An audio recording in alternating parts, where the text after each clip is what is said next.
Meghan ever mention that they were racist? She said there were troubling comments about There was concern about his skin colour. Right. Wouldn't you describe that as essentially racist? I wouldn't, not having lived within that family. Buckingham Palace has just been shaken by a revelation no one was prepared for. King Charles has officially unveiled Queen Elizabeth II's final will, and the aftermath is nothing short of emotional chaos. Prince Andrew, Prince Harry, and Meghan Markle were reportedly left in tears as the late monarch's final wishes came to light, exposing unexpected truths and decisions that could reshape the future of the monarchy. But what exactly did the Queen leave behind? Who was favored? And who was left out? Royal Judgment Day. After Queen Elizabeth II passed away, the royal family was left not just grieving, but waiting. There was something else, something heavier looming. Her final instructions. These weren't simple farewell wishes scribbled in haste. They were prepared with immense care, sealed tightly with royal wax, and locked away with the weight of a lifetime's wisdom. Now, that moment had arrived, and what unfolded inside the palace walls would shake the very foundation of the monarchy. The setting was as solemn as it was tense. At the head of a long, polished table sat King Charles. His posture was upright, his gaze firm, but the strain was clear. On one side stood Princess Anne, composed and unreadable. On the other hand, Prince William sat still, his hands clenched together, his expression tight. But it was the empty chairs that spoke the loudest. Prince Harry, Meghan Markle, and Prince Andrew were not present.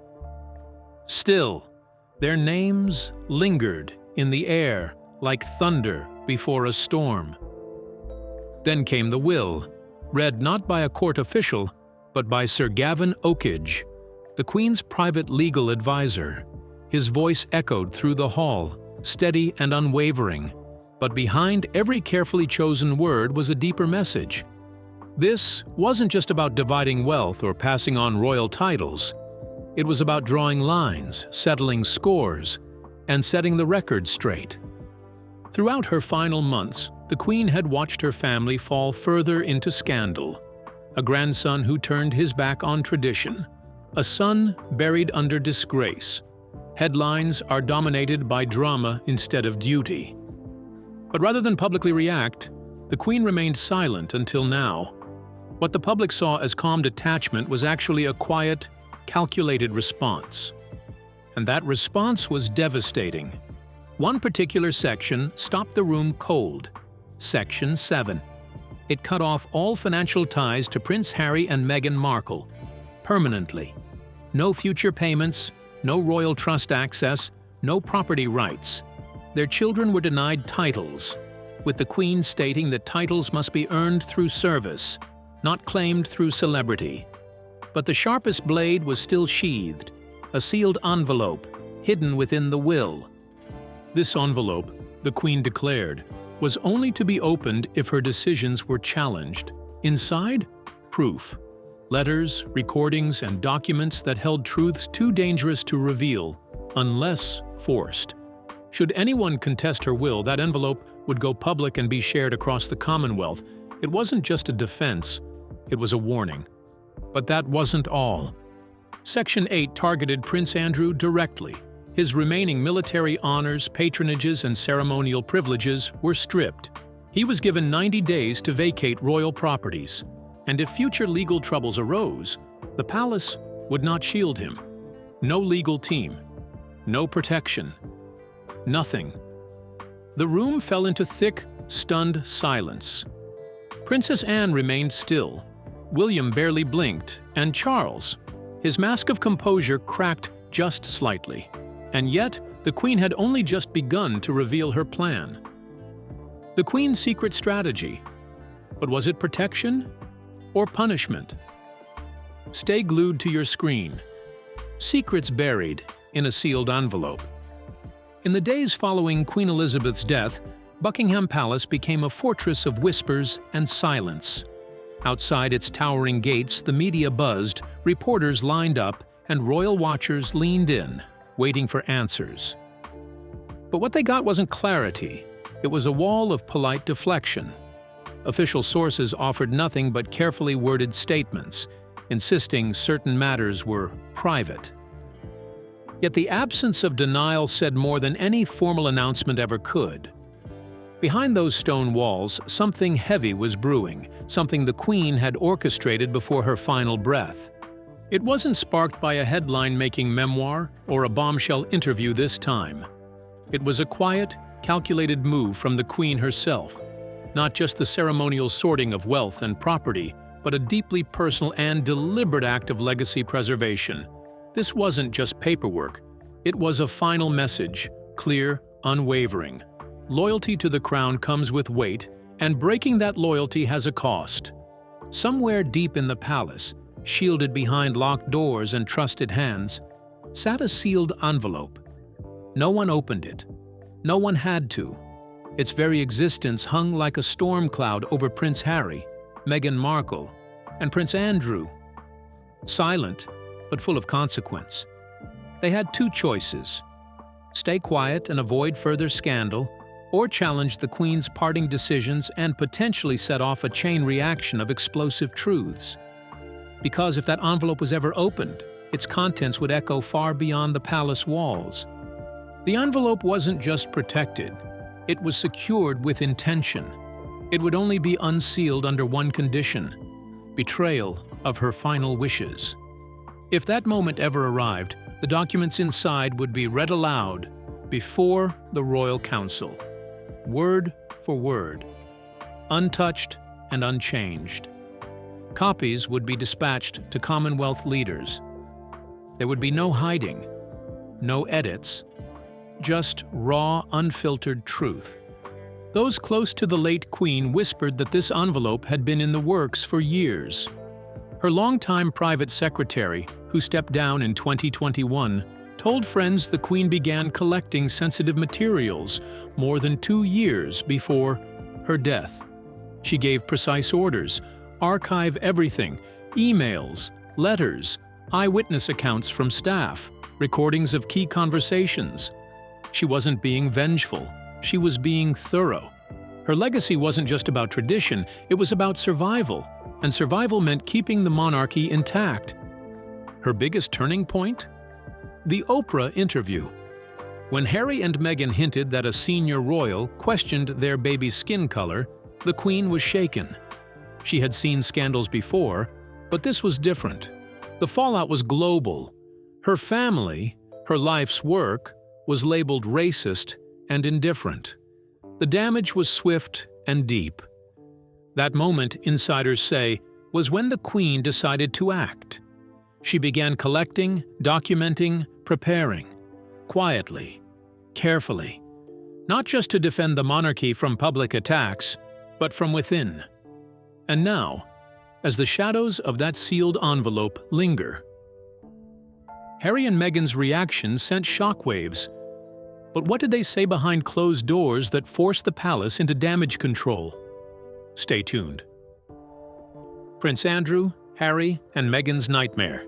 Prince Andrew's scandals didn't just stain his reputation, they rattled the core of the royal family.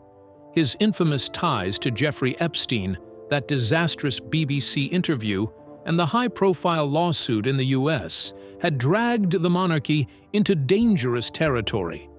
For Queen Elizabeth, the line between mother and monarch became painfully clear. Though her love for Andrew ran deep, her duty to the crown ran deeper. She had no choice but to think beyond emotion and prepare for what might come after her reign ended. Behind the palace walls, critical documents were locked away, files that held more than just allegations. There were handwritten notes from palace lawyers, confidential conversations with foreign legal authorities, and stark assessments of what Andrew's continued presence as a working royal would mean for the monarchy's survival. The Queen realized that once she was gone, no one else would carry her level of authority. So she acted decisively. She didn't just write a will, she created a safeguard, a hidden envelope containing evidence, motives, and truths, and she made sure it would only surface if her final decisions were ever challenged. The condition was crystal clear. If anyone, whether in court or in public, questioned her will, the envelope would be opened and shared directly with leaders of Canada, Australia, New Zealand, and other Commonwealth nations. Suddenly, this wasn't just a royal family issue. It had the potential to become an international crisis. That envelope struck fear into more than just Andrew. Prince Harry and Meghan Markle, who had spent years building a sympathetic narrative in the public eye, especially in America, found themselves at risk. If the contents of that envelope proved they had manipulated the media, twisted stories, or plotted behind the scenes, their carefully built image could unravel in an instant. It wasn't just about public opinion. It was about their future influence, book deals, and political ambitions. The Queen knew the modern world didn't honor royalty for pomp or palaces anymore. It respected the truth. And she weaponized that truth, sealing it into her will as a final act of control. Anyone trying to undo her words would risk exposing themselves. Legally, there were no loopholes. One interview, one press release, one courtroom whisper could trigger the envelope's release, and the consequences that followed. Far from the UK, in their Montecito mansion, Harry and Meghan's team scrambled into action. Meetings with lawyers grew longer.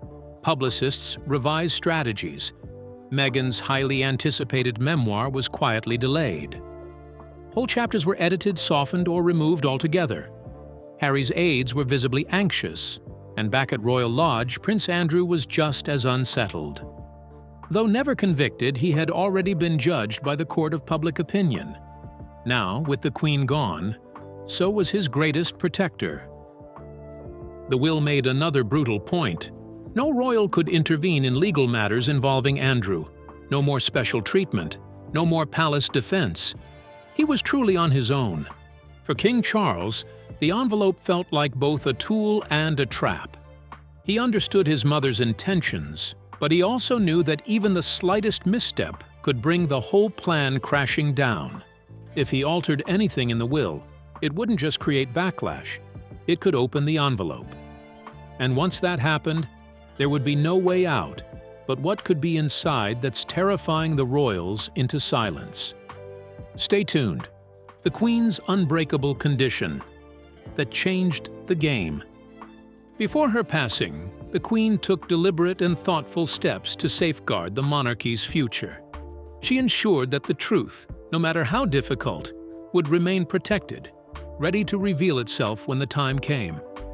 Even in death, her power endured through a sealed envelope, holding more weight than any public statement or lawsuit could. This envelope wasn't built on emotions but on undeniable facts. Her goal wasn't revenge, but honesty. Though the envelope remains unopened, everyone it concerns acts cautiously, aware that her message is clear. Accept her final decisions, or face exposure. Every word spoken, every public move is tinged with the fear of what secrets might be inside. Those closest to the royal family know that sometimes truth is a more powerful weapon than scandal. One section of her will, never meant for public eyes, was carefully crafted with cold precision. The Queen's lifetime of balancing kindness and discipline ended with a firm choice. Discipline. Clause 7.1 cut off all financial support for Prince Harry and Meghan Markle immediately and completely. This wasn't just about money. It symbolized a final severing of ties to royal life and everything it represents. Royal funds mean power, status, and access. Taking that away was a clear message. Harry and Meghan had chosen a different path, one that embarrassed the crown and disqualified them from royal support. Some found this harsh, especially considering Harry's closeness to his grandmother during difficult times. But those who truly understood the Queen saw it as necessary. Not revenge, but protection. She wanted to shield the monarchy and future generations from ongoing turmoil. Clause 7.2 went further, addressing Harry and Meghan's children. Despite public debate and accusations, the Queen's will declared that Archie and Lilibet, would never receive royal titles. Titles are earned by service, not demanded or handed out due to public pressure. These titles carry influence, protection, and privileges. Denying them made it clear, bloodline alone no longer guarantees special status. Legally, the Queen's wishes carry great weight, and King Charles faces immense pressure to enforce them or risk appearing weak. Clause 7.3 revealed the most threatening condition: a sealed envelope containing letters, recordings, and personal notes about Harry and Meghan's years of behavior. This private evidence remains hidden unless the will is legally challenged or publicly questioned. Should that happen, the contents would become public and even shared with leaders across the Commonwealth, turning a family dispute into an international issue. This clause is a final warning. If Harry or Meghan defy the will, the truth will come out unfiltered and unstoppable. The Queen's strong actions reflect years of managing royal tensions quietly. In the end, she chose honesty and placed the monarchy's protection above all else. The Queen's loyalty to duty. But what did it truly demand? Stay tuned to uncover the hidden rules that shaped a kingdom's destiny. The Queen's unwavering duty to the crown. The late Queen Elizabeth was kind to Prince Harry personally, but her duty to the monarchy always came first. She wasn't just a grandmother, she was the guardian of the crown. To her, loyalty was essential, and she believed Harry and Meghan had steadily broken the trust placed in them. It wasn't a single mistake, but a pattern of choices over several years that deeply concerned her. The world reacted strongly. First, Harry and Meghan stepped away from royal duties. Then came interviews, a revealing book, and countless media appearances. Through it all, the Queen stayed silent. Her silence was intentional. She felt it was better not to complain or explain publicly, even if she disagreed. But she was far from unaware. Instead of arguing, she left a written message to speak for her after her death, her final word on the matter. When that message became public, it shocked Harry and Meghan. They didn't respond openly, but insiders revealed they were hurt and angry. Meghan was especially upset by the way her children were mentioned, while Harry felt betrayed when financial support was cut. Most troubling for him was a sealed envelope, proof that the Queen had quietly watched and disapproved more than they realized. In California, tension grew. Late-night meetings with lawyers dissected the Queen's will, searching for any way to challenge her wishes.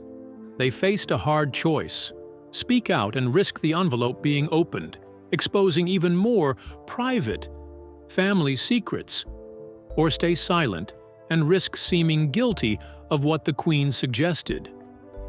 Either way, there were risks. The media exploded, dissecting every word of the will worldwide. Some saw the Queen's final act as a firm stand after decades of silence. Others thought it cruel, especially toward her great-grandchildren. Meghan's supporters protested outside royal properties and British embassies, accusing the monarchy of unfairness, while loyalists defended the Queen's right to protect the crown. King Charles stayed silent on the most sensitive parts, caught in the middle, but his silence only fueled speculation and pressure. It became clear the Queen's decision was final. No reconciliation, no more money, no royal titles, no palace support. The family had two choices: stay quiet or face exposure. After 70 years of service, the Queen took a stand, not with speeches, but with carefully chosen words that would outlive her. The message was clear: crossing the line would have serious consequences.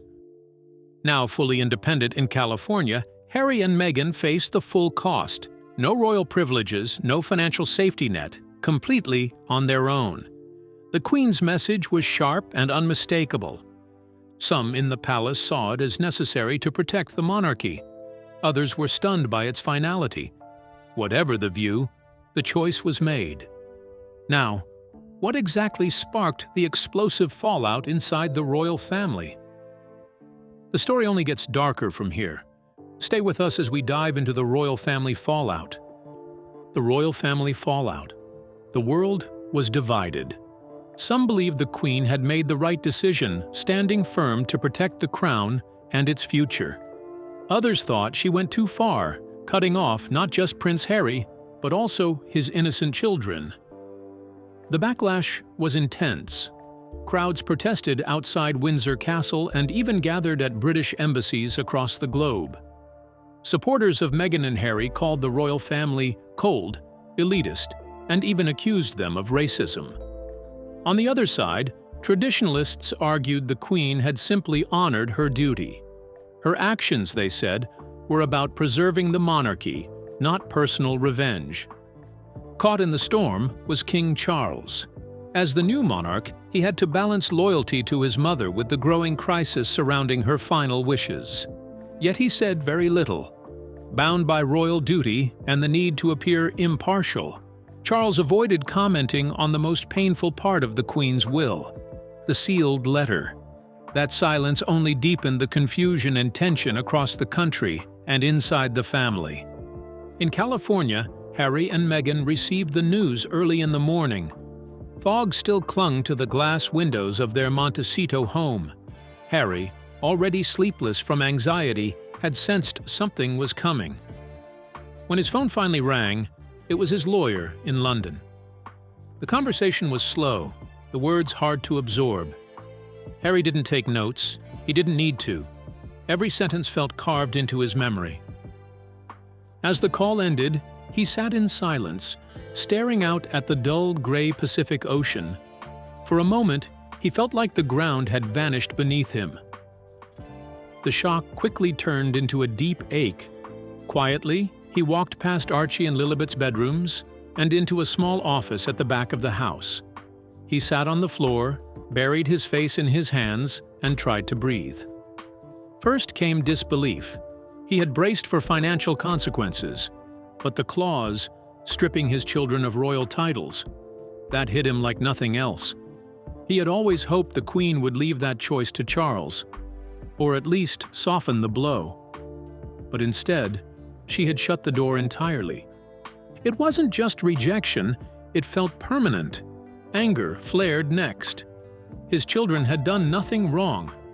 Why punish them? He wanted to scream, to call a journalist, to tell the world. But that fiery urge faded when fear took over. The Queen's sealed letter wasn't symbolic. It carried evidence. Emails, voicemails, messages from years past. He knew she wouldn't bluff. If he pushed too hard, those secrets could spill out. Meghan entered the room. She saw the look on his face and didn't need to ask. She just sat beside him, holding his shoulders as he recited each line from the will. When he reached the part about the sealed envelope, her fingers gripped tighter. They sat in silence, both knowing that the Queen's final act wasn't just about control. It was a challenge, one that left them with no clear way forward. Queen Elizabeth may be gone, but her final decision echoes louder than any royal decree in recent memory. The silence has broken. Now the real storm begins. What do you think about all this? Drop your thoughts in the comments, and don't forget to like and subscribe.